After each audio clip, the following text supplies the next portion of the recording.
तो Bihar modern history के part 2 में आप लोगों का स्वागत है फिर से। ठीक है। और ये अध्याय 2 है। मैंने 3 भागों में बांटा, आपको पहले ही बताया। ठीक। और इसलिए बांटा क्योंकि बहुत बड़ा है मॉडर्न हिस्ट्री का ये जो सेक्शन है, बिहार का खासकर। ठीक, तो स्टार्ट करते हैं। बिहार में ब्रिटिश विरोधी संघर्ष, अंग्रेजों के खिलाफ लड़ाई। तो इस पाठ में हम सीखेंगे कि जब अंग्रेजों ने हमारे देश, यानी जानेंगे कि जब हमारे देश पे अंग्रेजों का कब्जा हुआ तो बिहार के लोगों ने चुपचाप गुलामी स्वीकार नहीं किया। उन्होंने लगभग 150 सालों यानी 1757 से लेकर 1857 तक अंग्रेजों से लगातार लड़ाई लड़ी। ये तो 100 साल का समय है और उसके बाद भी लड़ाइयाँ जारी रही। ठीक है। तो जब तक लड़ाई खत्म नहीं हुई, आज़ादी हमें नहीं मिली, बिहार का योगदान जो है हमेशा बना रहा आज़ादी की लड़ाई में। ठीक है। चलिए बढ़ते हैं आगे, जानते हैं। तो पहला चरण, राजाओं और जमींदारों का गुस्सा, शासक वर्ग द्वारा विरोध। लड़ाई की शुरुआत होती है जैसे ही 1757 में पलासी की लड़ाई जीतकर अंग्रेजों ने पैर पसारे, वैसे ही बिहार के स्थानीय जमींदारों और राजाओं ने उन्हें चुनौती देना शुरू कर दिया। यह लड़ाई क्यों हुई? इस समय राजा या जमींदार देश को आज़ाद कराने की भावना, देशभक्ति से नहीं लड़ रहे थे। वे इसलिए लड़ रहे थे क्योंकि अंग्रेज धोखे और छल बल से उनकी गद्दी, उनकी जमीन, उनकी ताकत छीन रहे थे। अपनी सत्ता और सुख सुविधाओं को बचाने के लिए उनके मन में अंग्रेजों के खिलाफ बहुत गुस्सा था, जिसके कारण उन्होंने विद्रोह यानी लड़ाई का रास्ता चुना। दूसरा चरण, आम जनता की लड़ाई, जन आंदोलन। जनता मैदान में उतरी। पहले चरण में सिर्फ राजा लड़ रहे थे, लेकिन दूसरे चरण में बिहार की आम जनता, साधारण लोग भी अंग्रेजों के खिलाफ खड़े हो गए। दो हिस्सों में बटा विरोध। इस समय अंग्रेजों के खिलाफ जो लड़ाइयाँ हुई उन्हें दो भागों में देखा जा सकता है। पहला, राजाओं और शासकों द्वारा किया गया विरोध, और दूसरा आम लोगों द्वारा बड़ा जन आंदोलन। इन दोनों तरह के संघर्षों में बिहार के लोगों ने बढ़ चढ़कर हिस्सा लिया और बहुत ही बहादुरी दिखाई। तीसरा चरण, पूरे देश की एक लड़ाई, राष्ट्रीय आंदोलन, देशभक्ति की भावना। 18वीं शताब्दी के आखिरी समय 1700 ईस्वी के अंत में और इसके बाद देश में जो है एक नई सोच जागी। अब लोग सिर्फ अपने राज्य या जमीन के लिए नहीं बल्कि पूरे भारत देश को आज़ाद कराने के लिए सोचने लगे। इसे विद्वानों ने पूर्व राष्ट्रीयता यानी प्रोटो नेशनलिज्म का शुरुआती समय कहा है। पूरे भारत में एकता।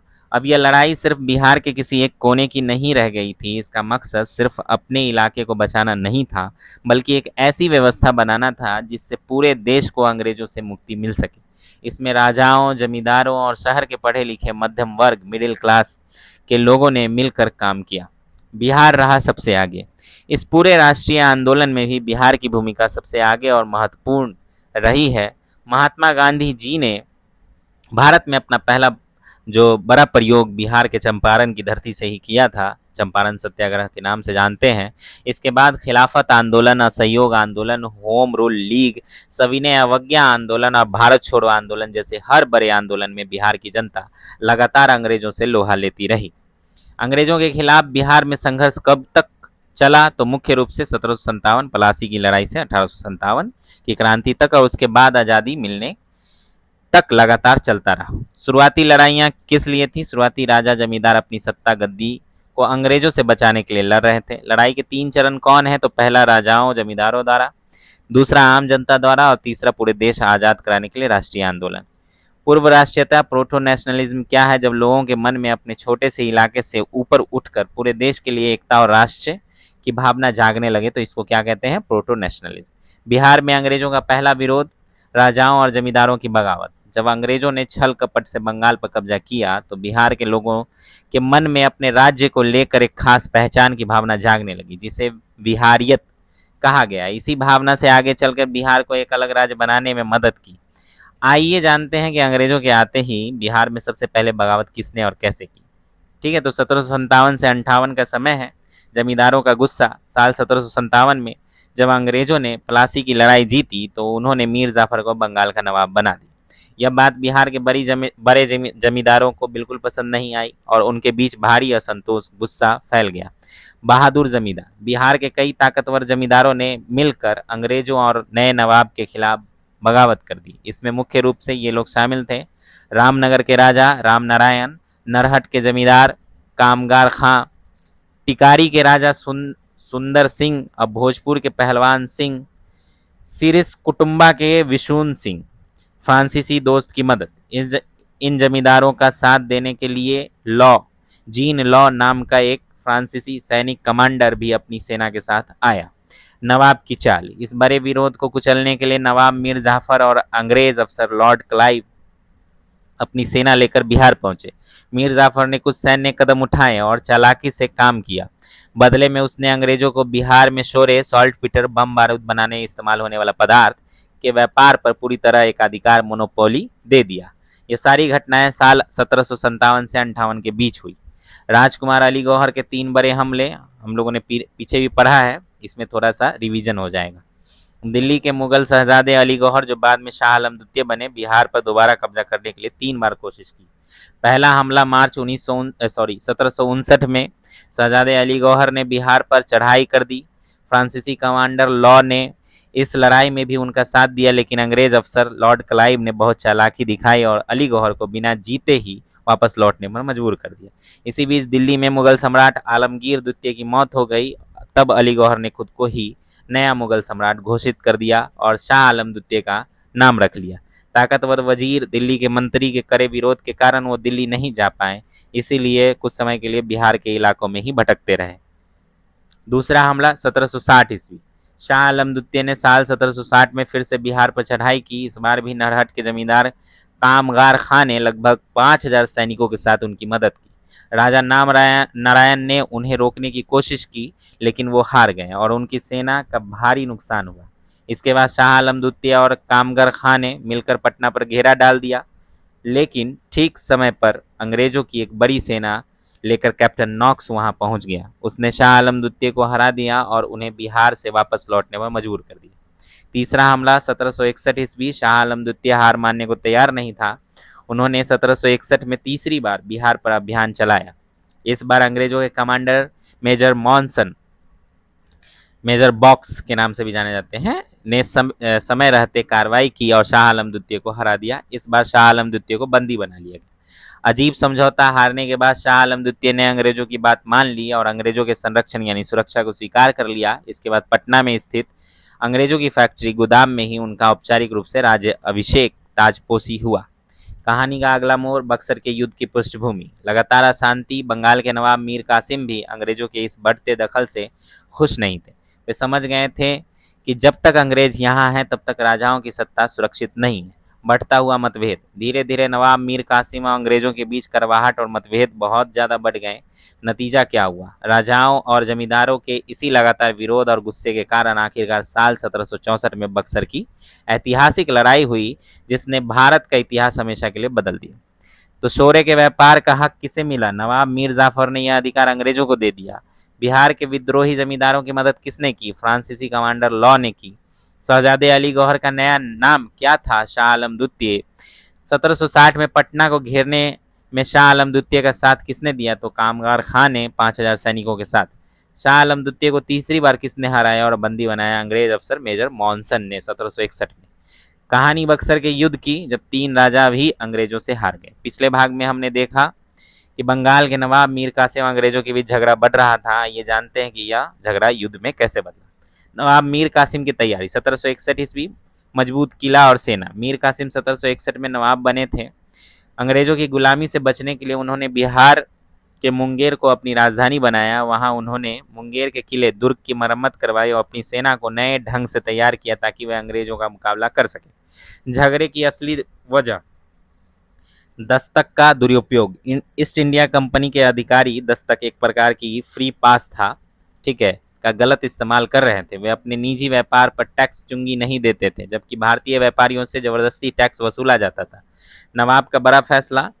जब अंग्रेज अधिकारी वेनिस्टार्ट और वॉरेन हेस्टिंग्स भी इस समस्या को नहीं सुलझा पाए तो नवाब मीर कासिम ने एक बड़ा कदम उठाया। उन्होंने भारतीय व्यापारियों के लिए भी टैक्स पूरी तरह माफ कर दिया। अब अंग्रेज और भारतीय व्यापारी बराबर हो गए, जिससे अंग्रेज नवाब से बहुत चिढ़ गए। पटना हत्याकांड और युद्ध की शुरुआत। 1763 ईस्वी। एलिस का हमला। पटना में अंग्रेजी एक अंग्रेजों की फैक्ट्री का मुखिया एलिस बहुत घमंडी था। उसने 24 जून 1763 को अचानक पटना शहर पर हमला करके उस पर कब्जा कर लिया। नवाब का पलटवार, नवाब की सेना ने तुरंत कार्रवाई की और पटना को वापस अंग्रेजों से छीन लिया। इस लड़ाई में बहुत लूटमार हुई। नवाब की सेना ने पटना पर अधिकार करने के बाद कई अंग्रेजों को बंदी बना लिया। पटना हत्याकांड। इसके बाद नवाब के आदेश पर शामरू वॉल्टर रे इन हार्डट सांबरे नाम के एक फ्रांसीसी अधिकारी ने बंदी बनाए गए अंग्रेज अधिकारियों की हत्या कर दी। इतिहास में इसे ही पटना हत्याकांड कहा जाता है। ठीक। बक्सर का महायुद्ध 23 अक्टूबर 1764 लिख लेंगे नोट्स में। नवाब का भागना। पटना की घटना के बाद अंग्रेजों ने नवाब के खिलाफ मोर्चा खोल दिया। 12 सितंबर 1763 को राजमहल के पास उधवा नाला की लड़ाई में अंग्रेजों ने मीर कासिम को हरा दिया। मजबूर होकर मीर कासिम को मुंगेर से भागना पड़ा। 3 राजाओं की दोस्ती। मीर कासिम मदद मांगने के लिए अवध के नवाब शुजाउद्दौला के पास पहुंचे। वहां दिल्ली के मुगल सम्राट शाह आलम द्वितीय पहले से ही मौजूद थे। इन तीनों ने मिलकर अंग्रेजों को भारत से भगाने की कसम खाई और एक संयुक्त मिलीजुली सेना बनाई। मैदान में टक्कर हुआ। 23 अक्टूबर 1764 को बिहार के बक्सर नामक स्थान पर ऐतिहासिक युद्ध हुआ। एक तरफ इन तीनों राजाओं की विशाल सेना जिसकी संख्या लगभग 40,000 थी और उनके पास तोपखाना भी था। दूसरी तरफ अंग्रेजों की छोटी लेकिन अनुशासित सेना जिसका नेतृत्व सर हेक्टर मुनरो कर रहे थे। आधुनिक हथियार था लेकिन इसके पास ये नहीं लिख रहे हैं। खैर, युद्ध का नतीजा, यह लड़ाई बहुत ज़्यादा देर तक नहीं चली। सुबह के समय शुरू हुई और 3 घंटे में ही खत्म हो गई।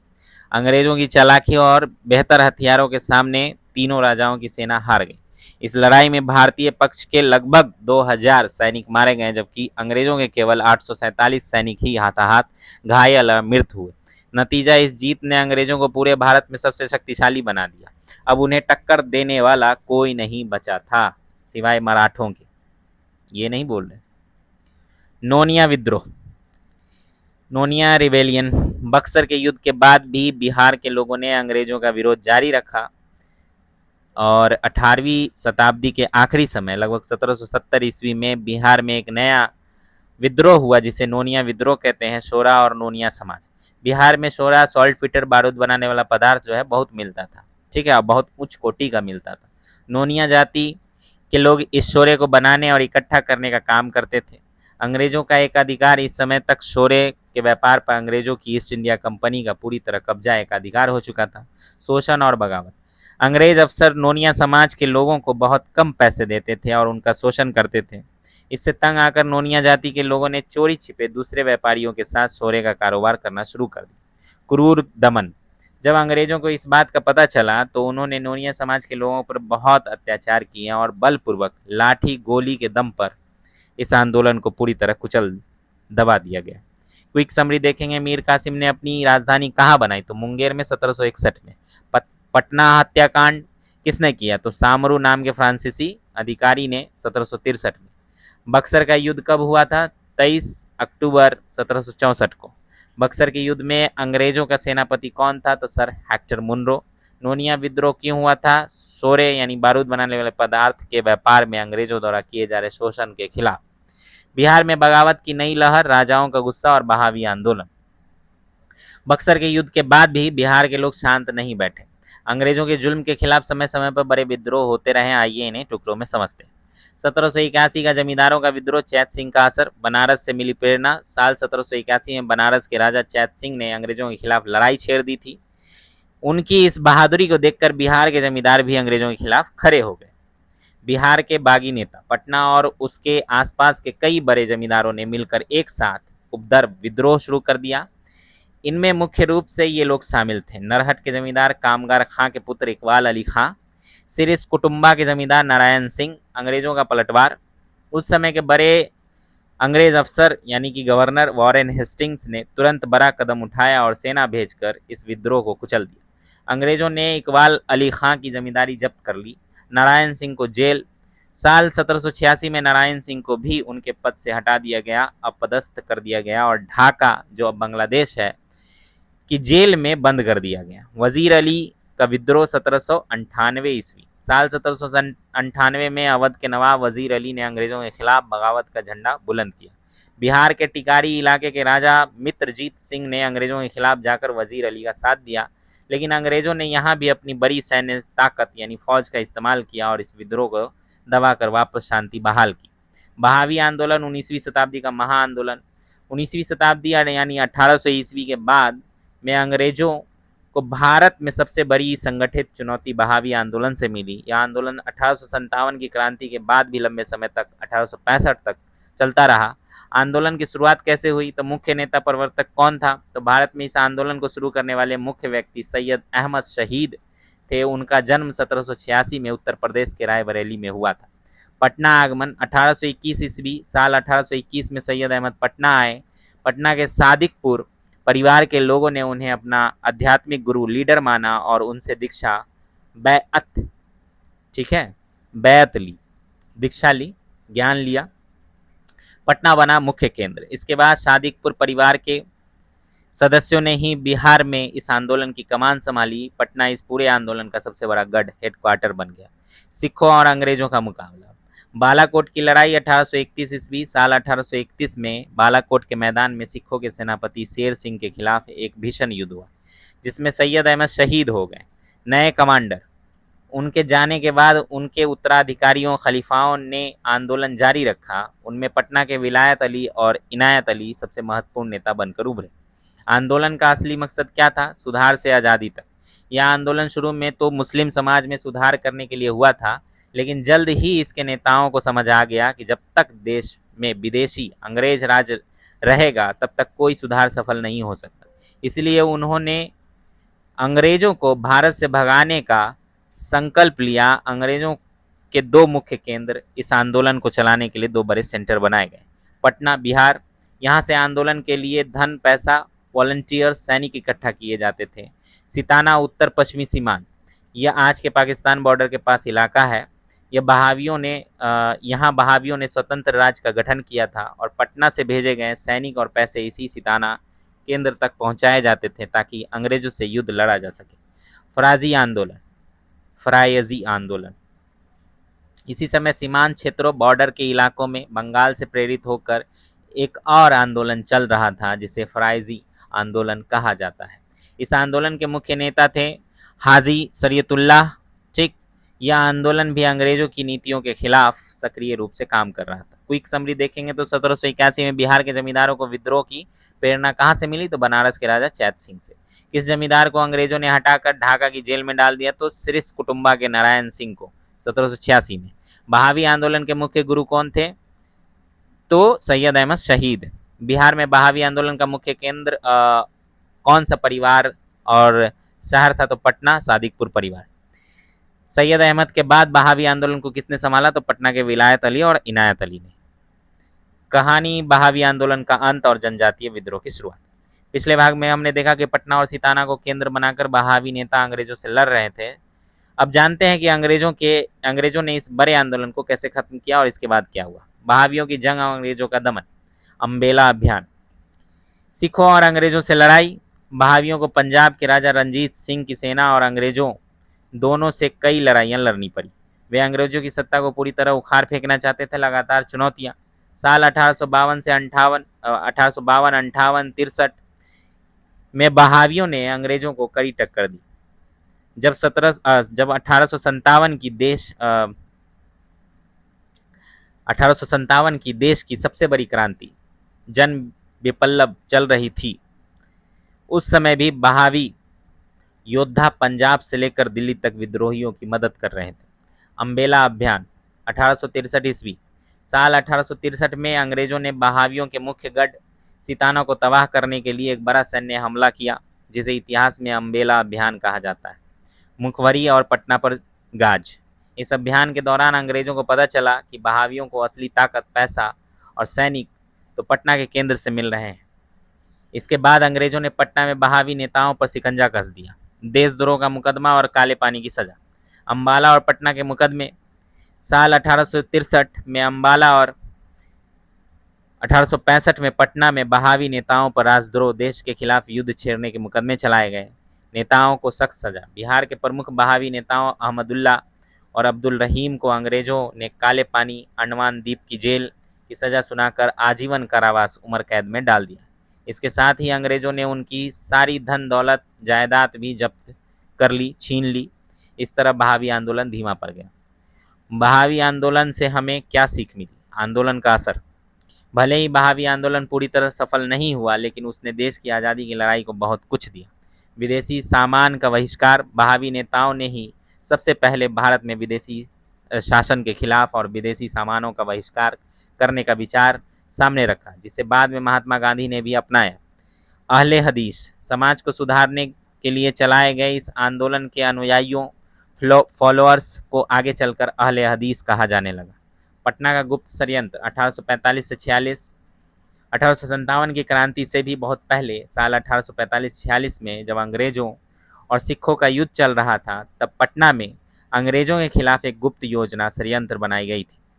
इसमें अंग्रेजी सेना में शामिल भारतीय मुस्लिम सैनिकों को अंग्रेजों के खिलाफ भड़काने की कोशिश की गई थी। इसमें कई स्थानीय जमींदार भी शामिल थे, लेकिन 1846 में अंग्रेजों को इसका पता चल गया और उन्होंने इसे दबा दिया। जनजातीय विद्रोह, ट्राइबल मूवमेंट्स की शुरुआत।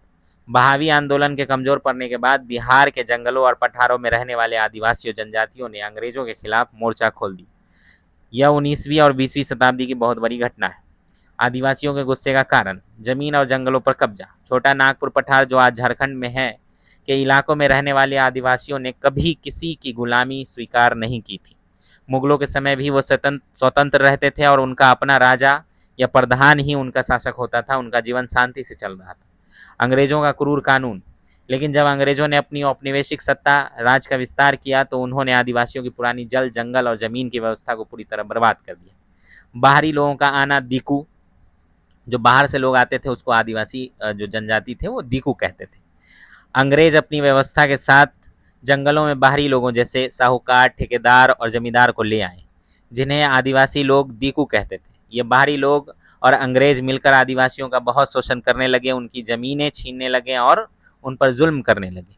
नतीजा क्या हुआ? अपनी संस्कृति, पहचान और ज़मीन की रक्षा करने के लिए आदिवासियों का सब्र टूट गया और अगले 5 दशकों यानी 50 सालों तक अंग्रेजों को आदिवासियों के भयानक और हिंसक विद्रोह का सामना करना पड़ा।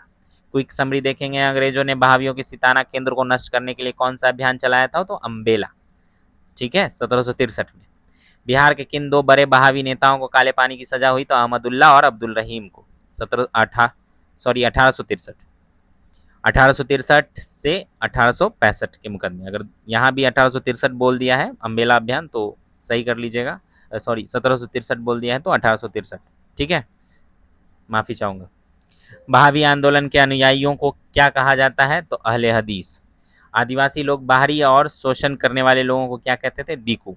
जनजातीय विद्रोह क्यों शुरू हुआ? तो क्योंकि अंग्रेजों और जमींदारों ने आदिवासियों को जंगलों, जमीन और उनकी पुरानी रहन सहन की व्यवस्था जो थी उस पर कब्जा करना और शोषण करना शुरू कर दिया था।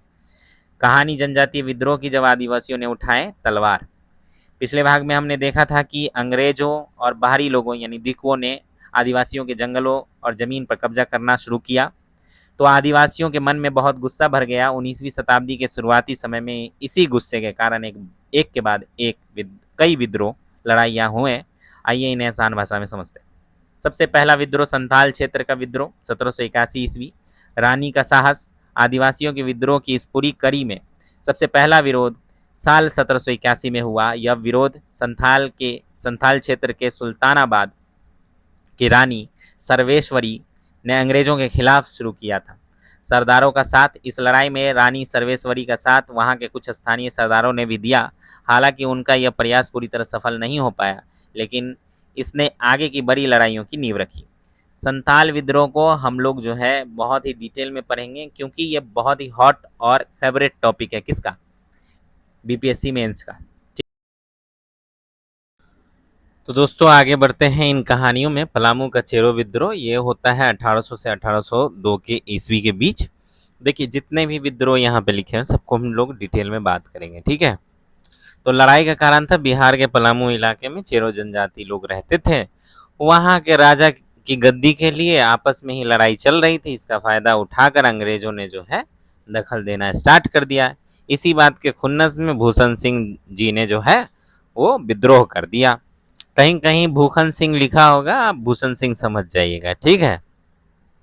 चलिए, तो ये चेरों सरदार थे और इन्होंने 1800 ईस्वी में खुला युद्ध छेड़ दिया अंग्रेजों के खिलाफ। लड़ाई तो चली 1802 तक, यानी 2 साल, लेकिन अंग्रेजों की फौज इतनी बड़ी थी, ताकतवर थी, इसके सामने कितना ही टिक पाते बेचारे। लास्ट में हार गए और फिर विद्रोह को दबा दिया गया। चलिए आगे बढ़ते हैं। छोटा नागपुर का तामर विद्रोह, ये भी 1789 से 94 ईस्वी के बीच चलता है। उराव जनजाति का गुस्सा। दूसरा सबसे बड़ा और निर्णायक उदाहरण छोटा नागपुर इलाके में रहने वाली उराव जनजाति का विद्रोह था। जमीन का असली मालिक कौन, इसी बात को लेकर लड़ाई चली। इस लड़ाई का सबसे बड़ा कारण यही था कि जमीन से जुड़ा हुआ विवाद जो है वो कैसे सुलझाया जाए। ठीक है, तो इस जमीन पे जो बाहरी लोग आके जमींदारों ने कब्जा कर लिया, और ये गैर आदिवासी थे, दीकू थे। आदिवासी अपनी ही जमीन को वापस पाना चाहते थे, इन बाहरी लोगों को खदेड़ना चाहते थे। लगातार बगावत होता रहा। यह विद्रोह साल 1789 से चलता है और 94 तक चलता रहता है। इतिहास में इसे ताम्र विद्रोह के नाम से जाना जाता है। पुलिस और जमींदारों का गठजोड़ हो जाता है। आदिवासियों को दबाने के लिए अंग्रेजों ने यहाँ एक नई पुलिस व्यवस्था बनाई, ताकि वे बाहरी जमींदारों की रक्षा कर सके, क्योंकि ला के भी तो वही बसाए थे। तो इस वजह से आदिवासियों का यह आंदोलन भी पूरी तरह सफल नहीं हो सका। लेकिन इसके बाद भी समय समय पर, जैसे 1811, 1817, 1820 में मुंडा, उराव आदिवासियों के छोटे छोटे विद्रोह लगातार होते रहे। बात करेंगे सिंहभूम का हो विद्रोह 1820 से 21 ईस्वी में होता है। हो जनजाति की जंग। साल 1820 से 21 में सिंहभूम इलाके में रहने वाले हो आदिवासियों ने अंग्रेजों की दमनकारी नीतियों के खिलाफ मोर्चा खोल दिया। राजा जगन्नाथ सिंह की हार हुई। हो आदिवासियों ने अंग्रेजों की सेना के खिलाफ एक हिंसक और जबरदस्त संघर्ष शुरू किया। वहां के राजा जगन्नाथ सिंह ने अंग्रेजों की शरण ले रखी थी, इसलिए आदिवासियों ने उन्हें भी सबक सिखाया। हालांकि अंग्रेजों की बड़ी फौज के सामने अंततः यह विद्रोह भी जो है शांत हो गया। सबसे भयानक होता है कोल विद्रोह। कोल विद्रोह, कोल क्रांति कहते हैं इसको, आरंभिक चरण का सबसे बड़ा युद्ध। इस पूरे शुरुआती दौर में 19वीं शताब्दी के पूर्वार्ध का सबसे भयंकर और सबसे बड़ा और सबसे हिंसक विद्रोह कोल विद्रोह था। इस विद्रोह ने अंग्रेजों की नींव हिला के रख दी थी।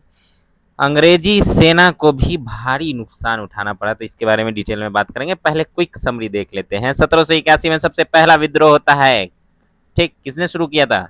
सुल्तानाबाद की रानी सर्वेश्वरी ने। ठीक है, पलामू के चेरो विद्रोह के मुख्य नेता कौन? भूषण सिंह, भूखन सिंह। ठीक है, 1800 ईस्वी से 1802। ताम्र विद्रोह मुख्य रूप से किस जनजाति ने किया था? तो उराव जनजाति 1789 1794 के बीच। ठीक है, तामर नहीं है, तमार है, माफ कीजिएगा जितनी बार भी तामर बोला तो। ठीक है, तमार विद्रोह के बाद आप लोग भी, अब मैं बोलता हूं तो आप लोगों के भी दिमाग में वो हो गया होगा, तो उसको लेकर थोड़ा सुधार कर लें। ये तमार विद्रोह है। तमार विद्रोह के बाद और कौन सी जनजातियां जो है लड़ती रही? तो मुंडा और उराव आदिवासी 1811, 17 और 20। ठीक, सिंहभूम का हो विद्रोह कब हुआ? तो 1820 से 21। अब बात करते हैं जल जंगल जमीन की जंग, आदिवासियों का महा विरोध, कोल विद्रोह 1831 ईस्वी। ठीक है, तो इतिहास के इस पन्ने में हम जानेंगे कैसे बाहरी लोगों और अंग्रेजी शासन के अत्याचारों ने बिहार के शांत जंगलों में क्रांति की आग सुलगा दी। विद्रोह के गहरे कारण। कोल विद्रोह केवल जमीन छीने जाने के कारण नहीं हुआ था, बल्कि इसके पीछे आदिवासियों का गहरा व्यक्तिगत अपमान भी था। स्थानीय जमींदारों और व्यापारियों द्वारा आदिवासी महिलाओं का अपहरण और उनके साथ किए जाने वाला दुर्व्यवहार आखिरी तिनका था जिसने आदिवासियों के सब्र का बांध तोड़ दिया। सबका साथ। इन अत्याचारों से उपजे आक्रोश ने उराव, मुंडा, कोल आदि सभी जनजातियों को एक कर दिया। इन सभी ने मिलकर जमींदारों को अपने इलाके से बाहर खदेड़ने के लिए एक सशस्त्र यानी हथियारों के साथ संघर्ष छेड़ दिया। असमान लड़ाई थी। क्यों? जमींदारों ने अंग्रेजों से मदद मांगी, जिसके बाद ब्रिटिश सेना ने दमन की क्रूर कार्रवाई शुरू की। यह लड़ाई पूरी तरह असमान थी। क्यों? एक तरफ अंग्रेजों की आधुनिक बंदूकें और शक्तिशाली सेना थी, तो दूसरी तरफ साधारण आदिवासियों का तीर कमान, साहस और अंत। इस भारी अंतर के बावजूद आदिवासियों ने घुटने नहीं टेके और लगभग 1 साल तक अंग्रेजों को कड़ी टक्कर दी। अंततः साल 1832 में यह विद्रोह विफल हो गया। संथाल विद्रोह 1855 से 1856 ईस्वी। सबसे व्यापक आंदोलन। जनजातीय विद्रोहों की श्रृंखला में संथाल विद्रोह सबसे अंतिम, सबसे व्यापक और सबसे प्रभावशाली माना जाता है। इसका मुख्य प्रभाव भागलपुर से लेकर दामनेकोह, अब झारखंड का राजमहल क्षेत्र, तक महसूस किया गया। इस विद्रोह ने ब्रिटिश शासकों को अपनी प्रशासनिक नीतियों में बदलाव करने पर मजबूर कर दिया था। शुरुआती चिंगारी 1854। संथाल विद्रोह का मुख्य कारण भी वही था जो अन्य जनजातियों विद्रोहों का था, बाहरी व्यापारियों और महाजनों द्वारा आदिवासियों का शोषण। लेकिन इसकी पहली बड़ी सुगबुगाहट साल 1854 में ही छोटी मोटी यानी छूट-फूट घटनाओं के साथ शुरू हो गई थी, जब आदिवासियों ने इन शोषक स्थानीय व्यापारियों और महाजनों पर हमले करने शुरू कर दिए। आदिवासियों के शोषण का दर्दनाक चक्र। संथाल और अन्य आदिवासियों को अपनी रोजमर्रा की जिंदगी में बाहरी लोगों, जिन्हें वे दीकू कहते थे, से कई तरह के धोखे, उत्पीड़न झेलने पड़ते थे। आर्थिक दबाव और टैक्स। नई व्यवस्था लागू होने के कारण आदिवासियों पर भारी आर्थिक दबाव बढ़ गया था। अब उन्हें जंगल से लकड़ी काटने, पत्ते इकट्ठा करने या अपने मवेशी यानी जानवर चराने के लिए भी पत्ते, टैक्स या शुल्क चुकाने पड़ते थे, जिसे देने में वो अक्सर असमर्थ होते थे। कर्ज का जाल, लगान, टैक्स समय पर न चुका पाने के कारण उन्हें मजबूर होकर साहूकारों और महाजनों से कर्ज लेना पड़ता था। ये साहूकार बहुत ज़्यादा ब्याज वसूलते थे, आज भी वसूलते हैं। आज भी आप गांव घर में अगर किसी महाजन साहूकार से पैसा लीजिए, 60% का ब्याज लेते हैं वो। और ये गरीब आज भी, जब हम आज़ादी के 75 साल से ज़्यादा हो चुके हैं, तब भी हम इस चक्र में फंसे हुए हैं। बहुत सारे ऐसे गांव हैं, आप गांव में जाएं तो इस तरह की चीज़ें होती हैं। और इन महाजनों से छूट जाइए, इन साहूकारों से छूट जाइए, तो ये कमेटी जो चलती है ये 25 से 30% का ब्याज लेती है। और ऊपर से जो इनके छूट पुट सौड़ जी जो होते हैं, सौड़ जी, मैडम जी, ये लोग बेईमानी करते हैं, क्योंकि सारी लिखा पढ़ी होती नहीं, और कहते हैं हम चढ़ा देंगे। ये बेचारे पैसा देते हैं और ज़बरदस्ती दूसरे से लेके दो, ऐसे दो। मजबूरी इनकी भी, ये भी मजबूर होते हैं, इतने गरीब होते हैं कि अपनी दिनचर्या चलाने के लिए, अपनी रोजी रोटी, मतलब क्या कहें, खाना पीना चलाने के लिए भी ना, छोटी छोटी ज़रूरतों के लिए भी इनको लोन लेना पड़ता है। और 5,000 से 50,000, लाख, 1.5 लाख तक का लोन ये छोटी छोटी कमेटियाँ देती है। बाद में ये कमेटियाँ इन्हीं से अमीर बनती है और बड़ी बैंक बन जाती है। जैसे बंधन बैंक को देख लीजिए कैसे बन जाती है। और ये गरीब हमेशा इन लोगों के द्वारा उत्पीड़ित होते रहते हैं और होते रहेंगे। क्यों? सबसे बड़ा जो इसका कारण है वो है शिक्षा। किसी भी कौम, किसी भी जाति, किसी भी समुदाय के लोग जो है ना, उनमें सबसे भारी कमी ये है कि वहाँ की महिलाएं पढ़ी लिखी नहीं। वहाँ की महिलाएं बहुत ही ज़्यादा तादाद में अनपढ़ है। वो पढ़ती नहीं या पढ़ाई नहीं जाती। पढ़ती नहीं बोलना गलत होगा, पढ़ाई नहीं जाती आज भी। और जब तक ये रहेगा ना, वो कौम, वो जाति, वो समुदाय गरीब रहेगा, अनपढ़ रहेगा, और इस तरह के वो घटिया खेल खेलेगा। कल के खेल की बात बताता हूँ। कल मुहर्रम था, 10वीं, सो कॉल्ड।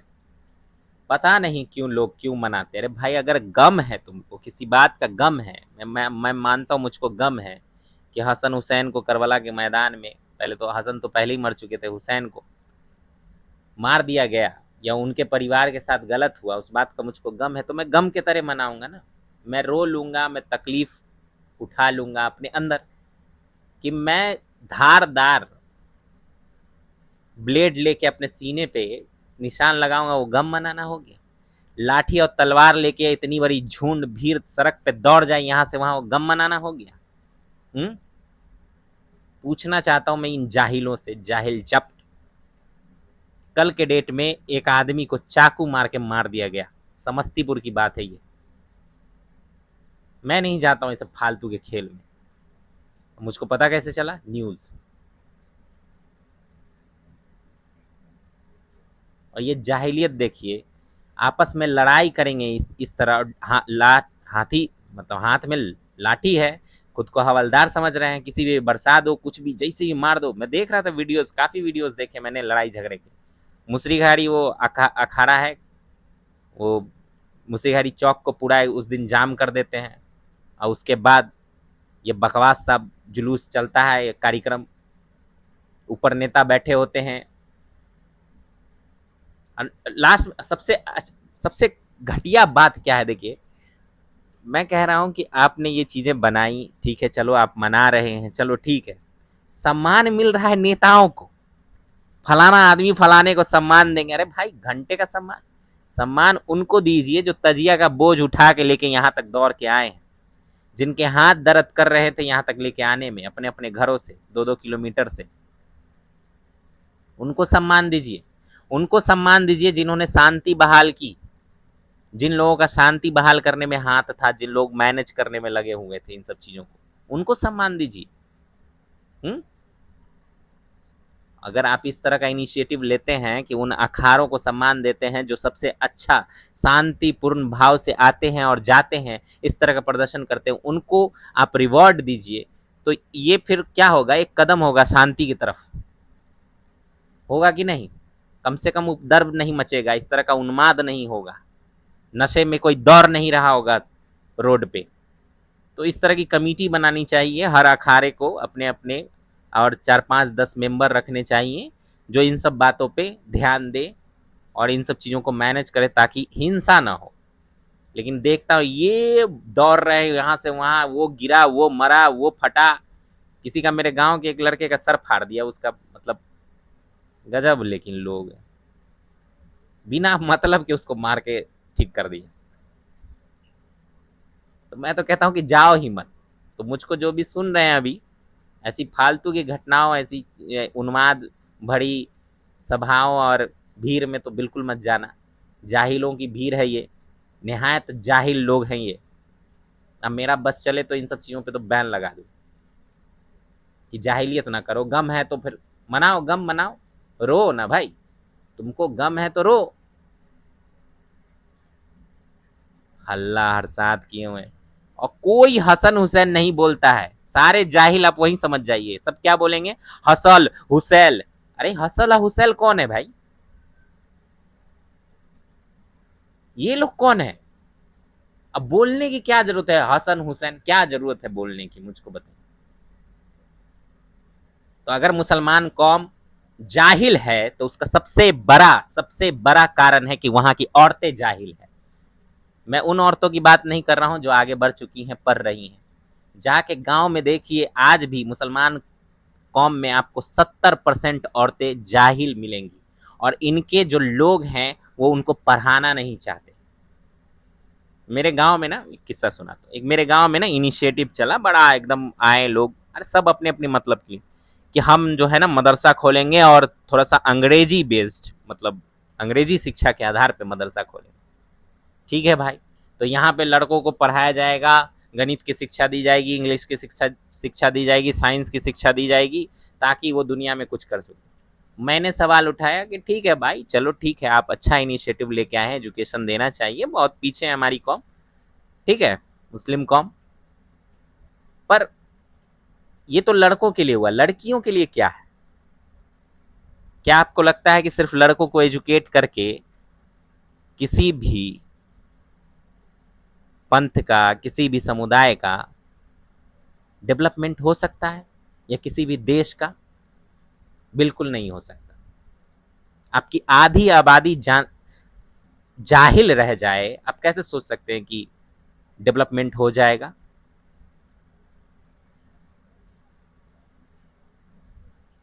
कहते हैं सुरक्षा का खतरा है, फलना का खतरा। अभी यार, तुम स्कूल खोल रहे हो कि तुम क्या खोल रहे हो? अगर स्कूल है तो सुरक्षा की व्यवस्था करोगे ना जी।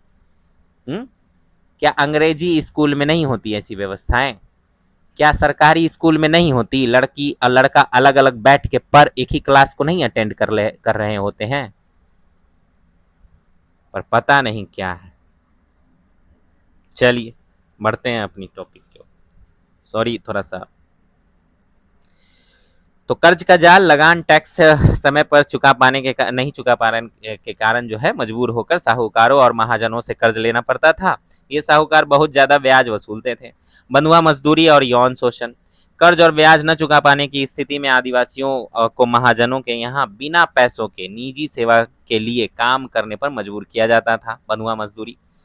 इस दमन के दौरान आदिवासी महिलाओं का यौन शोषण, यौन उत्पीड़न भी बड़े पैमाने पर किया जाता था। लाचार कानून व्यवस्था। जब ये सीधे सीधे आदिवासी इस उत्पीड़न और शोषण के खिलाफ अदालत या पुलिस के पास जाते थे तो वहां भी उन्हें कोई इंसाफ नहीं मिलता था। पुलिस और अदालतें हमेशा शोषक दीकुओं यानी बाहरी लोगों, जमींदारों का ही साथ देती थी। अशिक्षित होने के कारण आदिवासी कानूनी दाव पेचों को समझने और अपने खिलाफ हो रही कार्रवाइयों का सामना करने में बिल्कुल असमर्थ थे। इवन आज भी है, आज भी शिक्षा का सही से प्रसार नहीं हुआ। हम कहने को राष्ट्रीय स्तर पे इतने परसेंट शिक्षित हो गए हैं 2011 की जनगणना के अनुसार, पर घंटा हुए हम जमीनी स्तर पे जाके देखने के लिए नहीं है। एक बार लोग चुनाव जीतते हैं, विधायक बनते हैं, मुखिया बनते हैं, फलाना, लेकिन उसके बाद वो देखते हैं कि किस स्थिति में है जनता, और जनता भी उतनी ही बेवकूफ है। फलाना जाति के लोग, अरे यार तुम अपने में से निकलो ना, अपना जब उद्धार करना चाह रहे हो तो अपने में से नेता चुनो, खुद में से, जाति के आधार पे नहीं, अपने जहां पे रहते हो पूरे इलाके के आधार पे। और इस बात के ऊपर मीटिंग करो कि हम अगर हम कुछ बनेंगे, हम जब बनने जा रहे हैं, जब हम संभालने जा रहे हैं इस राजनीति को, तो हम क्या क्या चेंजेस करेंगे। इवन जो आए उससे पूरा लिखवाओ कि क्या क्या चेंजेस होगा, एक एक पे टिक करवाओ, चेंजेस करवाओ उनसे, पीछे लग के। अकाउंटेबिलिटी कुछ होनी चाहिए कि नहीं होनी चाहिए। लेकिन बस हम वोट देते हैं, हम भूल जाते हैं, वो भी वोट लेते हैं, भूल जाते हैं। जीवन भर रहो, झेलते रहो, मुगलों के अधीन गुलाम, फिर अंग्रेजों के अधीन गुलाम, और अब इन नेताओं के अधीन गुलाम रहिए। शिक्षा का प्रसार जितना ज्यादा होना चाहिए, हो सकता है उतना ज्यादा करना चाहिए, ठीक है। अगर आप शिक्षित हैं तो आप ये कोशिश कीजिए कि आपके घर में सभी शिक्षित हो, आपके मोहल्ले में सब शिक्षित हो। आप शिक्षा को बढ़ावा दीजिए अपने स्तर पे भी। चलिए आगे बढ़ते हैं। रेलवे का आगमन और बढ़ता असंतोष। रेलवे लाइनों का बिछना। 19वीं शताब्दी के मध्य तक भारत में रेलवे का तेजी से विकास होने लगा था और कई प्रमुख शहरों को आपस में जोड़ने के लिए रेल पटरियां बिछाने का काम चल रहा था। जंगलों की कटाई, रेलवे के विकास और पटरियों को बिछाने के लिए आदिवासियों के पवित्र जंगलों को काटा जा रहा था और उनकी जमीनें छीनी जा रही थी। इसने आदिवासियों के गुस्से में घी का काम किया। जैसे आग में घी डालेंगे तो क्या होगा, और ज्यादा आग ऊपर की तरफ लपटे उठेंगी। तो उसी तरह गुस्से में घी डाला गया था, तो अब गुस्सा और ज्यादा बढ़ गया था, जिसकी परिणति आगे चलकर 1855 के महान संथाल विद्रोह के रूप में हुई। क्विक समरी देखेंगे। कोल विद्रोह किस वर्ष हुआ, तो साल 1831 में हुआ। कोल विद्रोह में किन प्रमुख जनजातियों ने भाग लिया था, तो उराव, मुंडा और कोल जनजातियों ने। आदिवासियों के विद्रोह में सबसे अंतिम और व्यापक विद्रोह कौन सा था, संथाल विद्रोह 1855 से 56। संथाल विद्रोह का मुख्य प्रभाव क्षेत्र कहां से कहां तक था, तो भागलपुर से लेके दामने को राजमहल तक। संथालों द्वारा शोषक बाहरी लोगों को क्या कहा जाता था, दीकू। ये तो पहले भी हम जानते हैं। 19वीं शताब्दी के मध्य में आदिवासियों के असंतोष का एक नया कारण क्या था, तो रेलवे विकास के लिए पटरियां बिछाना और जंगलों को नुकसान पहुंचाना।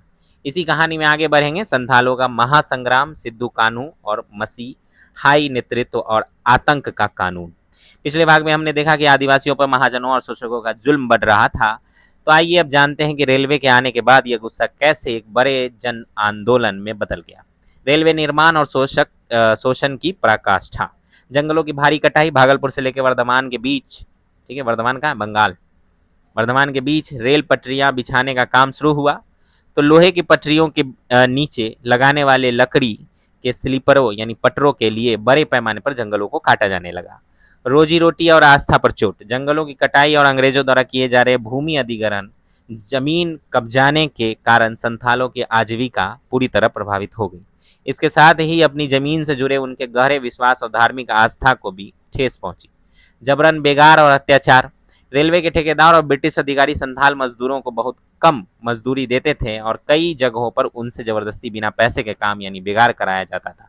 इसके अलावा आदिवासी महिलाओं का यौन शोषण किया जाता था और उनके साथ मारपीट व दुर्व्यवहार रोज की बात हो गई थी। विद्रोह की आग और प्रभावित क्षेत्र। अंग्रेजों और ठेकेदारों के इस दमन का असर उन सभी इलाकों में फैल गया जहां संथाल रहते थे। देखते ही देखते यह पूरा क्षेत्र एक भीषण और हिंसक संघर्ष की आग में झुलस गया।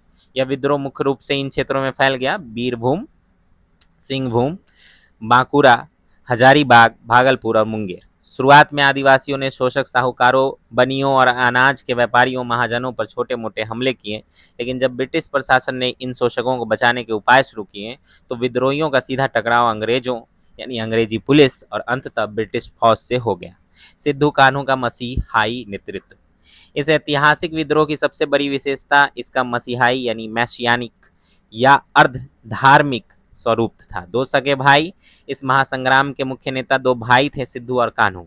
भगवान का संदेश। इन सब के नाम जरूर लिख लीजिएगा, पूछ लेता है, ठीक है, कि किस विद्रोह से ये लोग रिलेटेड थे। ठीक, आप अपने नोट्स में नोट करते जाएंगे। सिद्धू ने आदिवासियों के बीच यह विशेष संदेश फैलाया कि उन्होंने यह संघर्ष खुद अपनी मर्जी से नहीं बल्कि ठाकुर यानी ईश्वर भगवान के आदेश पर शुरू किया है।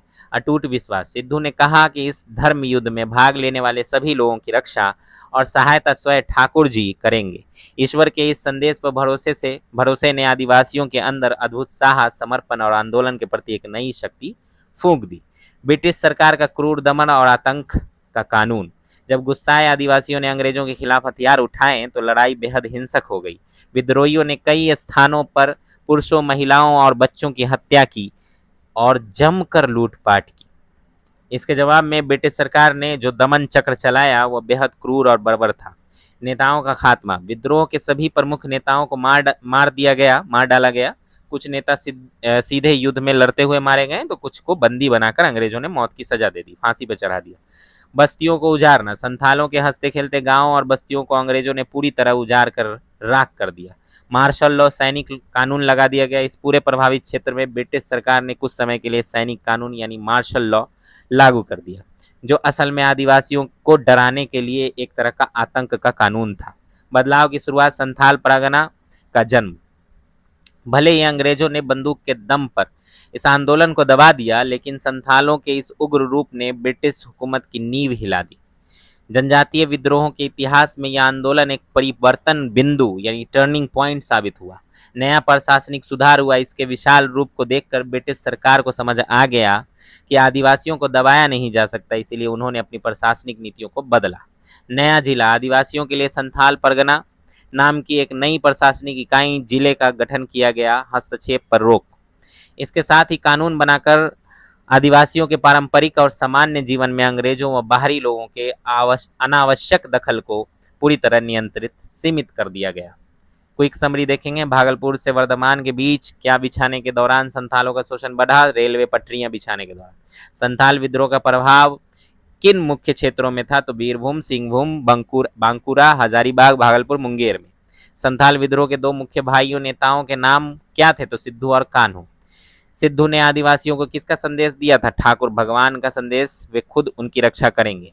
अंग्रेजों ने विद्रोह दबाने के लिए प्रभावित क्षेत्र में कौन सा कानून लगाया था? मार्शल लॉ, सैनिक कानून या आतंक का कानून। संथाल विद्रोह के बाद ब्रिटिश सरकार ने किस नई प्रशासनिक इकाई का गठन किया था? तो संथाल परगना। कहानी में आगे बढ़ेंगे। मुंडा विद्रोह, 1857 का महासंग्राम और पटना की ऐतिहासिक क्रांति। पिछले भाग में हमने देखा कि संथालों के विद्रोह ने अंग्रेजी शासन की नींव हिला दी थी। आइए अब इतिहास के उस महान मोड़ की तरफ बढ़ते हैं जहां पूरा देश और हमारा बिहार अंग्रेजों को उखाड़ फेंकने के लिए एक साथ खड़ा हो गया था। आदिवासियों के अन्य आंदोलन, मुंडा और ताना भगत। तीव्रता में कमी। संथाल विद्रोह के बाद हालांकि 1880 से 81 में आदिवासियों के बीच फिर से संघर्ष की प्रवृत्ति देखी गई, लेकिन उसमें पहले जैसी तीव्रता यानी तेजी नहीं थी। बिरसा मुंडा का नेतृत्व। इसके बाद अगले चरण में बिरसा मुंडा के नेतृत्व में एक महान मुंडा विद्रोह हुआ। इसका स्वरूप पहले आंदोलनों से काफ़ी अलग था। ताना भगत आंदोलन आगे चलकर यही आंदोलन ताना भगत आंदोलन के रूप में सामने आया। इस समय तक छोटा नागपुर के पठारी क्षेत्र में चल रहे जनजातीय विद्रोहों की आग काफ़ी हद तक ठंडी पड़ चुकी थी, क्योंकि ब्रिटिश सत्ता के विरुद्ध अब एक बहुत बड़ा जन विप्लव महासंग्राम शुरू होने जा रहा था। 1857 का महासंग्राम, बिहार में पहली चिंगारी, रोहिणी गांव, राष्ट्रीय भावना का जागरण। साल 1857 में अंग्रेजों की सत्ता को भारत में सबसे सशक्त और बड़ी चुनौती मिली। राष्ट्रीय भावना के जागरण के इस दौर में 1857 का आंदोलन सबसे महत्वपूर्ण और मील का पत्थर साबित हुआ। बिहार में शुरुआत हुई। बिहार में भी इस संग्राम यानी महासंग्राम का व्यापक प्रभाव पड़ा। इसकी शुरुआत 12 जून, डेट लिख लीजिएगा, अपने नोट्स नोट करते जाइएगा कब स्टार्ट हुआ। 12 जून 1857 को देवघर जिले अब झारखंड में रोहिणी गांव में सैनिकों के विद्रोह के साथ हुई। सैनिकों का हमला, यहाँ सैनिकों ने विद्रोह कर दिया, ठीक है, और अंग्रेज अधिकारियों को मार डाला। हालांकि शुरुआत में यह विद्रोह वहां विफल रहा और उन तीनों भारतीय सैनिकों को अंग्रेजों द्वारा मृत्युदंड, फांसी दे दिया गया जिन्होंने इस विद्रोह में भाग लिया था। पटना की क्रांति, वीर पुस्तक विक्रेता पीर अली का संघर्ष। रोहिणी की चिंगारी जल्द ही सुलगते हुए पटना तक पहुंच गई और यहाँ इसने एक बड़े जन आंदोलन का रूप ले लिया। 3 जुलाई की बगावत, पटना सिटी में अंग्रेजों के विरुद्ध संघर्ष 3 जुलाई 1857 को शुरू हुआ। इसका नेतृत्व गुरहट्टा मोहल्ले के एक साहसी पुस्तक विक्रेता, बुक सेलर पीर अली ने किया। लायल की हत्या, पीर अली के नेतृत्व में विद्रोहियों ने अफीम व्यापार के ब्रिटिश एजेंट लायल को उसके सैनिकों सहित मार गिराया। यह अंग्रेजों के चेहरे पर एक बड़ा तमाचा था। कमिश्नर टेलर का दमन चक्र, पटना के तत्कालीन अंग्रेज कमिश्नर विलियम टेलर ने इस विद्रोह को कुचलने के लिए बेहद क्रूर और कठोर उपाय किए। उसने पटना के निवासियों पर कई तरह के कड़े प्रतिबंध लगा दिए। पीर अली की गिरफ्तारी और शहादत, धोखे से गिरफ्तारी। 19 जून को ही कमिश्नर टेलर ने पटना के 3 प्रतिष्ठित मुसलमानों मोहम्मद हुसैन, अहमदुल्ला और वायजुल हक को धोखे से बंदी बना लिया था और उन पर बहावियों का साथ देने का आरोप लगाया था। मकान को ढाना, अभी मकान को ढाया जाता है ना, बुलडोजर चलता है, अंग्रेजों के ही देन है। मकान को ढाना, अंग्रेजों ने पीर अली की दुकान और घर को पूरी तरह जमीनों दोज यानी ढा दिया और उस स्थान पर एक काठ का कतबा लगाकर लोगों को विद्रोह के भयानक अंजाम की चेतावनी दी। फांसी की सजा, पीर अली को खाजे कला थाना के दरोगा को विद्रोह की पूर्व सूचना न देने के आरोप में बंदी बनाया गया था। पीर अली को कोरे मारने और कड़ी प्रताड़ना देने की सजा हुई, लेकिन उनके अदम्य उत्साह और अटूट धैर्य को अंग्रेज डिगा नहीं पाए। अंततः कमिश्नर टेलर ने आदेश दिया कि पीर अली को सरेआम फांसी दे दी जाए और दे दी गई। दुश्मन भी हुआ कायल। पीर अली की इसी बहादुरी और अदम्य साहस की प्रशंसा खुद कमिश्नर टेलर ने अपनी पुस्तक आवर क्राइसिस में की है। इसके बाद लगभग 16 अन्य व्यक्तियों को भी मृत्युदंड दिया गया। मुजफ्फरपुर में असंतोष, आग का फैलना, पटना की इस क्रांति के बाद विद्रोह की यह आग बिहार के अन्य हिस्सों में भी फैलने लगी। 25 जुलाई 1857 को मुजफ्फरपुर में भी कुछ अंग्रेज अधिकारियों की असंतुष्ट सैनिकों द्वारा हत्या कर दी गई, जिसके बाद यह आंदोलन बाबू कुंवर सिंह के नेतृत्व में शाहाबाद और जगदीशपुर की तरफ बढ़ा, जिसकी कुछ पंक्तियां आगे बढ़ेंगे। क्विक समरी, बिरसा मुंडा के नेतृत्व में कौन सा प्रसिद्ध जनजातीय आंदोलन हुआ था? तो मुंडा विद्रोह। बिहार में 1857 के संग्राम की सबसे पहली चिंगारी किस गांव में और कब सुलगी थी? तो 12 जून 1857 को देवघर के रोहिणी गांव में। 3 जुलाई 1857 को पटना में अंग्रेजों के खिलाफ क्रांति का नेतृत्व किसने किया था? तो एक पुस्तक विक्रेता यानी बुक सेलर पीर अली साहब ने किया था। पटना के किस अंग्रेज अधिकारी को पीर अली के साथियों ने मार गिराया था? अफीम व्यापार के एजेंट लॉयल को। 1857 के समय पटना का कमिश्नर कौन था जिसने पीर अली को फांसी की सजा दी? Commissioner William Taylor. Commissioner Taylor ने पीर अली की बहादुरी की चर्चा अपनी किस पुस्तक में की है? तो आवर क्राइसिस नामक पुस्तक में। मुजफ्फरपुर में अंग्रेज अधिकारियों की हत्या किस तारीख को की गई? तो 25 जुलाई 1857 को। कहानी बिहार की, बाबू कुंवर सिंह का शंखनाद, आरा पर विजय और अंग्रेजों को खुली चुनौती। तो पिछले भाग में हमने देखा कि पटना और मुजफ्फरपुर में क्रांति की चिंगारी सुलग चुकी थी। तो आइए इस इतिहास के उस सबसे बड़े अध्याय को देखते हैं जब 80 वर्ष के एक बूढ़े शेर ने पूरी ब्रिटिश हुकूमत को हिला कर रख दिया। तो दानापुर में बगावत और कुंवर सिंह का नेतृत्व। सैनिकों का विद्रोह। दानापुर पटना छावनी में 3 रेजिमेंटों के भारतीय सैनिकों ने अंग्रेजों के खिलाफ विद्रोह कर दिया। ये बागी सैनिक शाहबाद जिले में दाखिल हुए और वहां जगदीशपुर के पराक्रमी जमींदार बाबू कुंवर सिंह से जा मिले। बिहार में मार्शल लॉ। विद्रोह की भयावहता यानी इस तरह की बात देखकर, ठीक है, अंग्रेजों ने क्या किया कि 30 जुलाई 1857 को सारण, तिरहुत, चंपारण और पटना जिलों में सैनिक शासन यानी मार्शल लॉ लागू कर दिया। जेल तोड़ना और लूट। इसी दौरान भागलपुर में भी विद्रोह भड़क उठा। विद्रोहियों ने गया पहुंचकर वहां की जेल तोड़ दी और करीब 400 कैदियों को मुक्त करा लिया। उन्होंने टिकारी राज पर भी हमला किया और वहां से 10,000 रुपए लूट लिए। इसके बाद यह विद्रोही सैनिक रोहतास और सासाराम क्षेत्र के विद्रोही जमींदारों से जा मिले। राजगीर, बिहार शरीफ और गया के अन्य क्षेत्रों में भी विद्रोह शुरू हो गया, लेकिन अंग्रेजों ने इन्हें जल्दी ही दबा दिया। कमिश्नर टेलर का धोखा और कुंवर सिंह की सूझबूझ। बुलावे पर संदेश। बुलावे पर संदेह यानी डाउट। पटना का कमिश्नर टेलर बाबू कुंवर सिंह को हमेशा शक की निगाह से ही देखता था। उसने अहमदुल्ला और अन्य नेताओं के साथ जैसा विश्वासघात किया था, उन्हें धोखे से बंदी बनाया था, उसे देखते हुए कुंवर सिंह ने पटना आकर टेलर से मिलने का जो उनका निमंत्रण था उसको ठुकरा दिया। हथियारों का कारखाना। कुंवर सिंह ने अंग्रेजों से सीधे सशस्त्र संघर्ष यानी हथियार बंद लड़ाई का फैसला किया। उन्होंने अपनी रियासत जगदीशपुर में बंदूकें तथा गोला बारूद बनाने का एक निजी कारखाना तक स्थापित कर लिया। आरा नगर पर अधिकार और अंग्रेजों का दमन। आरा पर कब्जा। बाबू कुंवर सिंह ने सबसे पहले अपनी फौज के साथ आरा नगर पर धावा बोला और उस पर पूरी तरह अपना अधिकार कर लिया। उन्होंने नगर में सख्त अनुशासन बनाए रखा और किसी भी यूरोपीय नागरिक अंग्रेज की जान नहीं ली। जगदीशपुर पर अंग्रेजों का वार।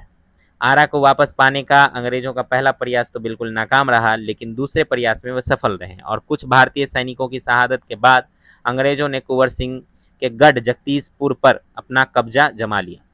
क्रूर बदला। अंग्रेजों ने कुंवर सिंह की पूरी संपत्ति जब्त कर ली। उन्होंने बदले की आग में कुंवर सिंह की आलीशान हवेली और वहां स्थित मुख्य मंदिरों को पूरी तरह ध्वस्त नष्ट कर दिया।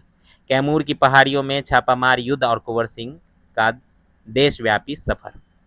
अमर सिंह का मोर्चा। जगदीशपुर हाथ से जाने के बाद भी विद्रोही सैनिकों का हौसला थका नहीं था। कुंवर सिंह के छोटे भाई बाबू अमर सिंह ने कैमूर की पहाड़ियों में मोर्चाबंदी की और अंग्रेजों के खिलाफ एक लंबे समय तक छापामार यानी गोरिल्ला युद्ध जारी रखा। बिहार से बाहर कूच। इस बीच बाबू कुंवर सिंह ने मिर्जापुर के पास विजयगढ़ में अपना पड़ाव डाला। वहां से वे रीवा और बांदा के क्षेत्रों में से होते हुए कालपी पहुंचे। कालपी में उन्होंने महान स्वतंत्रता सेनानी तात्या टोपे से संपर्क साधने का प्रयास किया। अवध और कानपुर की जंग। इसके बाद वे लखनऊ पहुंचे, जहां अवध के शाह के दरबार में उनका बहुत सम्मान हुआ। अवध के शाह ने कुंवर सिंह को आजमगढ़ जिले के लिए एक शाही फरमान, अधिकार पत्र और आर्थिक सहयोग दिया।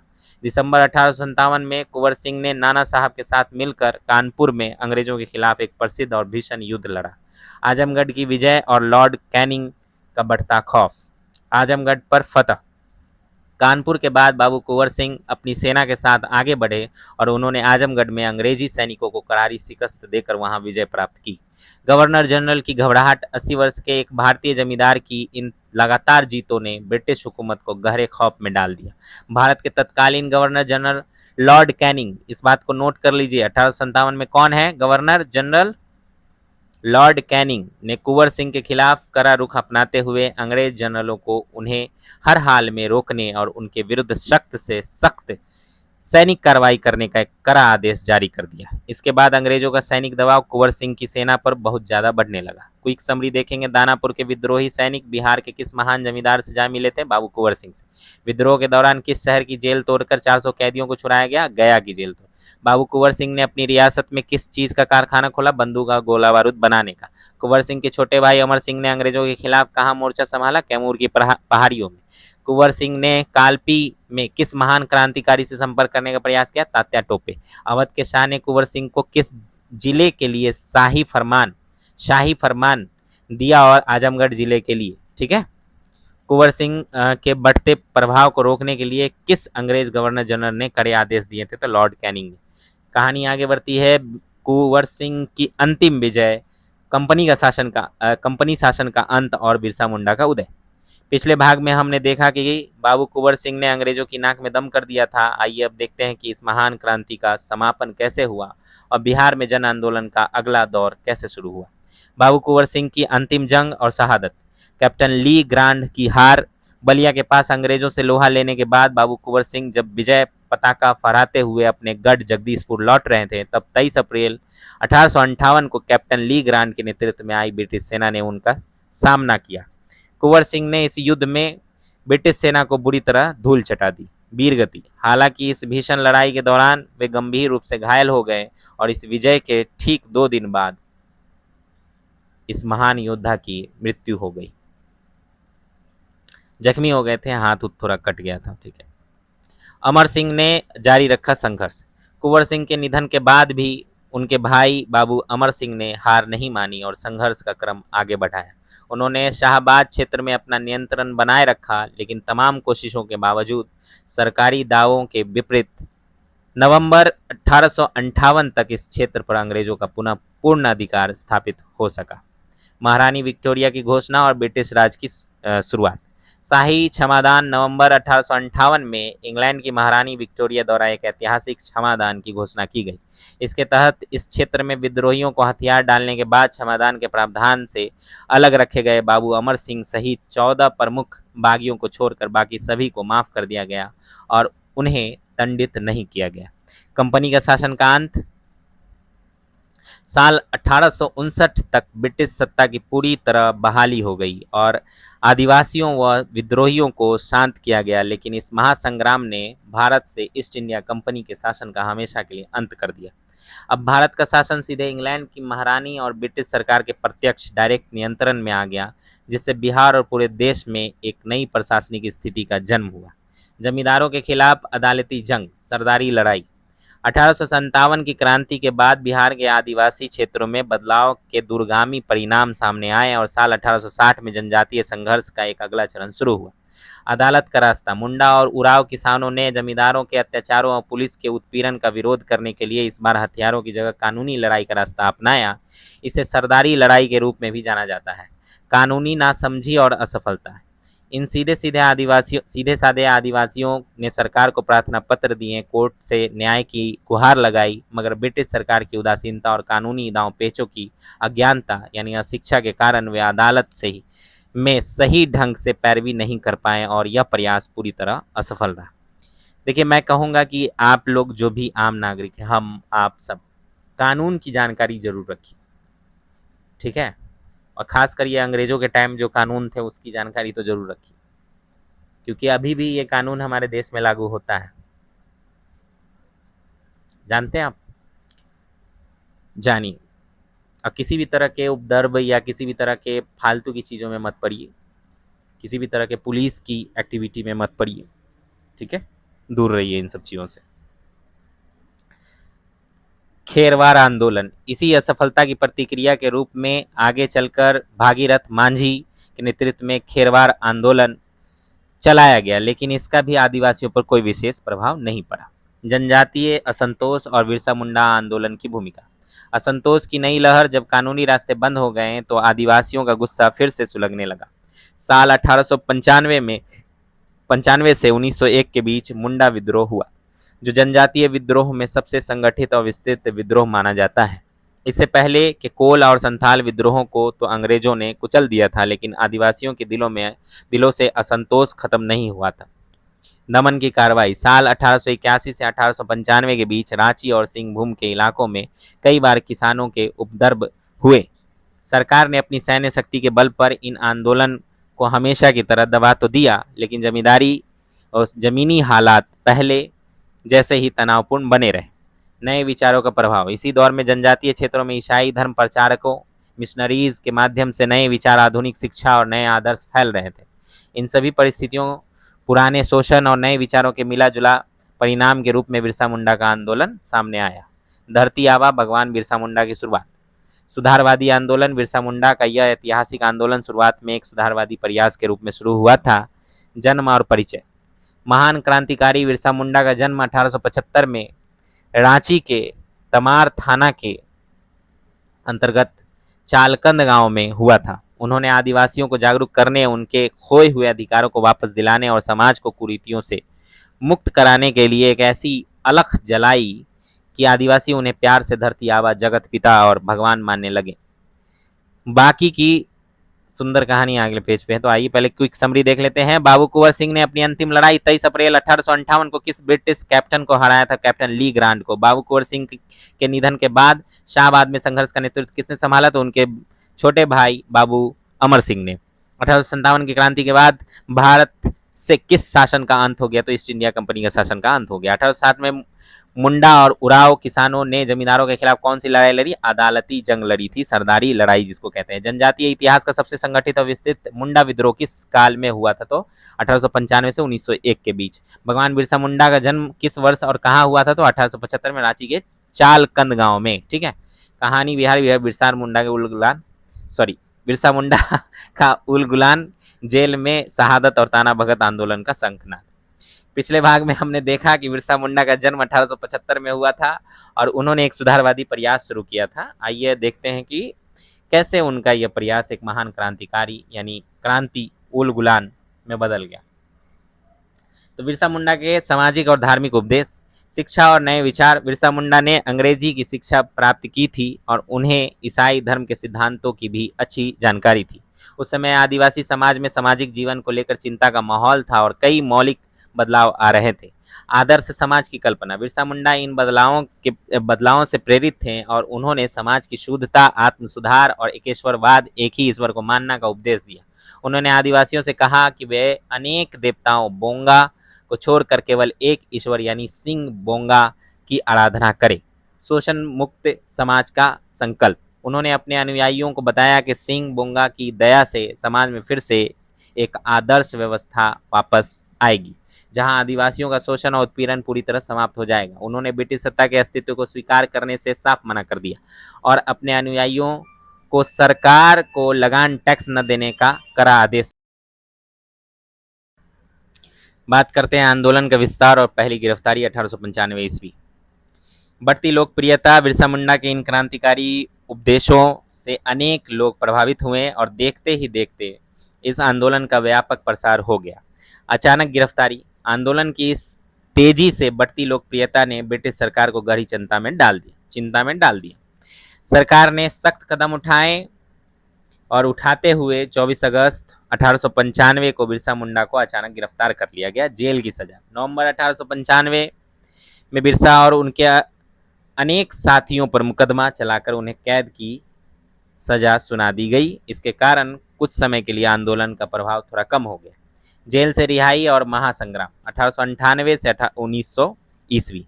महारानी विक्टोरिया की हीरक जयंती पर रिहाई। साल 1898 में इंग्लैंड की महारानी विक्टोरिया की हीरक जयंती डायमंड जुबली के उपलक्ष्य में बिरसा मुंडा को कैद से मुक्ति मिल गई। सशस्त्र संघर्ष की तैयारी। जेल से छूटने के बाद यह आंदोलन फिर से पूरी ताकत के साथ जोर पकड़ने लगा। साल 1899 और 1900 के बीच बिरसा मुंडा खुद अपने प्रचारकों की सहायता से अनेक गांवों में घूम घूम कर प्रचार कार्य किया और विदेशी शासन के खिलाफ एक बड़े संघर्ष के लिए लोगों को तैयार किया। यूरोपीय मिशनों पर हमले।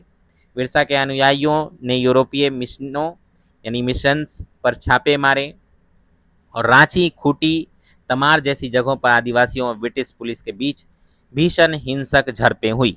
सरकार ने इस विद्रोह को कुचलने के लिए दमन का सहारा लिया और बिरसा मुंडा को गिरफ्तार करने के लिए कड़े उपाय शुरू किए। दोबारा गिरफ्तारी और जेल में महाप्रयाण 1900 ईस्वी। धोखे से कैद। अंततः 3 फरवरी 1900 को अंग्रेजों ने बिरसा मुंडा को दोबारा धोखे से बंदी बना लिया। उनके साथ उनके अनेक सहयोगियों को भी जेल में डाल दिया गया और इस तरह जल्द ही इस सशक्त आंदोलन का अंत हो गया। हैजे से मृत्यु। जेल में बंद रहने के दौरान ही 30 मई को वे हैजा यानी कॉलेरा के रोग से पीड़ित हो गए और जेल में ही बिरसा मुंडा की मृत्यु हो गई। आंदोलन का महत्व।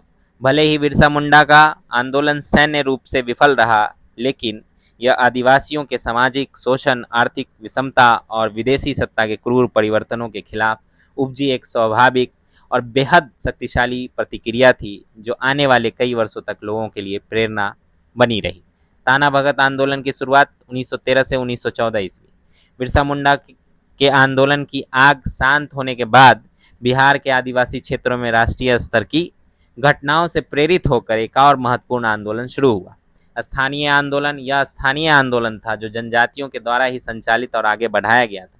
ताना भगत आंदोलन, इस आंदोलन को ताना भगत आंदोलन के नाम से जाना जाता है, जो साल 1913 से 14 के मध्य में जतरा भगत के नेतृत्व में शुरू हुआ था।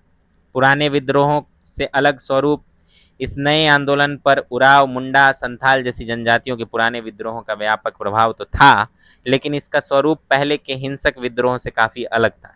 इस आंदोलन में राजनीतिक चेतना और राजनीतिक जागरण का बहुत अधिक और साफ प्रभाव दिखाई दे रहा था।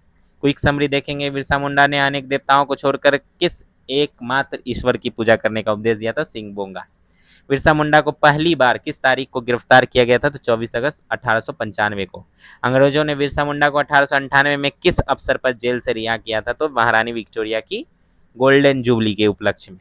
बिरसा मुंडा को दूसरी बार कब गिरफ्तार किया गया? 3 फरवरी 1900 ईस्वी को।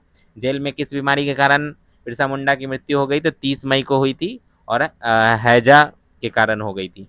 साल 1913 से 14 के बीच आदिवासियों को कौन सा नया और राजनीतिक आंदोलन शुरू हुआ था? तो ताना भगत आंदोलन, जतरा भगत के नेतृत्व में। कहानी को आगे बढ़ाते हैं ताना भगत आंदोलन की, जब आदिवासियों ने अपनाया गांधी जी का रास्ता। अभी तक हमने जिन आदिवासियों विद्रोहों के बारे में पढ़ा वे बहुत हिंसक थे और उनमें तलवारों, तीरों का इस्तेमाल होता था, लेकिन यह कहानी एक ऐसे आंदोलन की है जिसमें आदिवासियों ने लड़ाई के बजाय शांति, सच्चाई और अहिंसा का रास्ता चुना। आंदोलन की 3 मुख्य मांगे। इस आंदोलन से जुड़े आदिवासियों यानी ताना भक्तों की 3 सबसे बड़ी बातें और मांगे थीं। स्वशासन का अधिकार, हमारा राज हमारे हिसाब से होना चाहिए। दूसरा, लगान न देना, हम अंग्रेजों को अपनी ही ज़मीन पर टैक्स नहीं देंगे, अपनी ही ज़मीन का टैक्स नहीं देंगे। मनुष्यों में समता, इसी सभी इंसान बराबर हैं, कोई छोटा या बड़ा नहीं, क्योंकि यह पूरी धरती ईश्वर भगवान की बनाई हुई है। आंदोलन की शुरुआत और गांधी जी का असर। धार्मिक सुधार से शुरुआत। यह आंदोलन शुरू में अपने समाज को सुधारने, अच्छे संस्कार अपनाने के लिए शुरू हुआ था, लेकिन दिसंबर 1919 तक आते आते इसमें शिबू, माया, देविया जैसे कई नए युवा नेता शामिल हो गए। अत्याचार का विरोध। इन नेताओं ने मिलकर दीकुओं यानी बाहरी शोषकों, जमींदारों, अंग्रेजी प्रशासन के अत्याचार के खिलाफ आवाज़ उठानी शुरू कर दी। अहिंसा का अनोखा रास्ता। यह आंदोलन मूल रूप से दीकुओं और अंग्रेजों के खिलाफ था, लेकिन इसके नेताओं ने हिंसक लड़ाई लड़ने के बजाय संवैधानिक और शांतिपूर्ण संघर्ष का रास्ता चुना, जो उस समय पूरे देश में अनोखा था। गांधी जी के असहयोग आंदोलन में भागीदारी। जब महात्मा गांधी जी ने पूरे देश में अंग्रेजों के खिलाफ असहयोग आंदोलन शुरू किया तो ताना भगत आदिवासियों ने उसमें बढ़ चढ़कर हिस्सा लिया। शराब का विरोध। गांधी जी के कहने पर आंदोलनकारियों ने शराब और मदिरा, नशीली चीज़ों पर का जो है पूरी तरह त्याग कर दिया। उन्होंने शराब की दुकानों के सामने धरने दिया और खुद भी कभी शराब न पीने की कसम खाई। पुलिस का जुल्म। आदिवासियों को इस तरह एकजुट होते देख अंग्रेजों की पुलिस ने उन्हें डराने और दबाने के लिए कड़े कदम उठाए, लेकिन ताना भक्तों का उत्साह कम नहीं हुआ। गांधी जी पर अटूट भरोसा। आदिवासियों के मन में जो 2 बातें बहुत साफ थी, एक तो यह कि इस आंदोलन से उनकी दशा सुधरेगी और दूसरा यह कि गांधी जी के चमत्कारी और प्रभावशाली व्यक्तित्व के कारण अंग्रेजी राज एक न एक दिन जरूर खत्म होगा। इसी भरोसे के कारण उन्होंने ब्रिटिश सरकार के दमन चक्र, जुल्म को डटकर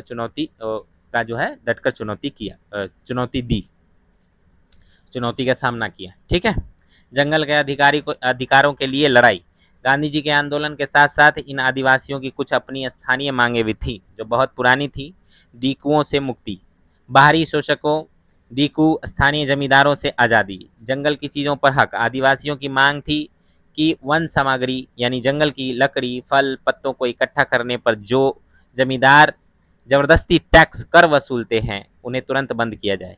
इन सभी मांगों को लेकर वे कांग्रेस पार्टी के नेताओं के साथ कदम से कदम मिलाकर चलते रहे। जब देश में सविनय अवज्ञा आंदोलन, नमक कानून तोड़ने का आंदोलन शुरू हुआ, तब भी ताना भगत पूरी तरह एक्टिव रहे। इस आंदोलन का महत्व यह क्यों खास है? देश की मुख्य धारा से जुड़ाव। बिहार की जनजाति और आदिवासियों के इतिहास में ताना भगत आंदोलन सबसे बड़ा उदाहरण है, जहां आदिवासियों ने खुद को देश के राष्ट्रीय आंदोलन आज़ादी की मुख्य लड़ाई से पूरी तरह जोड़ लिया था।